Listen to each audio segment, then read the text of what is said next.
Part 4. The Shroud is Jesus Christ. Is the Shroud of Turin a medieval hoax, or the true face of Jesus Christ? My last 3 videos proved artists couldn't have created this image, and now I'll reveal the shocking truth. You might have heard that the shroud was dated to the 15th century, but don't let that fool you. The most recent peer-reviewed scientific studies have completely overturned that claim, providing irrefutable evidence that this is no medieval fake. Prepare to question everything you thought you knew.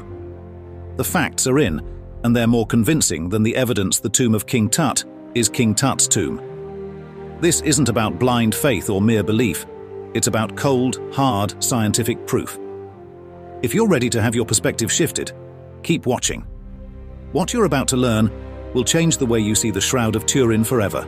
Let's look at the Shroud of Turin's fabric itself, that holds a shocking secret that scientists have just uncovered, and it's not what you think. Recently, a groundbreaking flax test revealed that the shroud's linen originated from a region between Jordan and Syria in the Middle East, just a stone's throw away from Jerusalem. This discovery shatters the notion that the shroud is a medieval European artifact and brings it one step closer to its true origins. But why haven't you heard about this earth-shattering evidence before? The answer will surprise you. The results have been largely underreported due to political reasons, and not all the facts are presented. But why is that? Despite the fact that some of the world's top scientists have demonstrated these findings, when they are mentioned, crucial details and implications are often omitted. This curious trend has persisted since the botched carbon dating test in the 1980s, with the overwhelming evidence that has emerged in the last 3 decades being suspiciously downplayed or ignored. Is there a subconscious bias causing people to resist the truth about the shroud? The answer may surprise you. While we don't believe there's an intentional plot to conceal data, there seems to be a deep-seated reluctance to accept the full implications of these discoveries. Some might quote the scripture, "They suppress the truth in unrighteousness."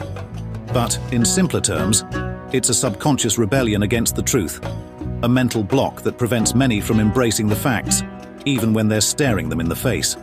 Surprisingly, this suppression of truth seems to have manifested itself even in the church. You may notice a reluctance among some Christians to research the science behind the shroud, or an immediate tendency to object to its authenticity. It's as if the devil, whose tactics are rooted in deception and deflection, has somehow managed to convince a significant portion of the church to suppress this truth as well.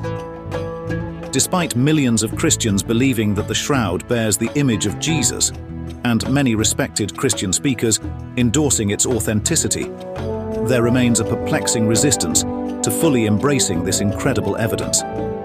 It's almost as if an unseen force is working to keep the truth hidden, even from those who claim to seek it. In Part 5 of this series, we'll dive into more evidence, form the fabric itself. You won't want to miss it, and uncover the startling implications for both believers and skeptics alike.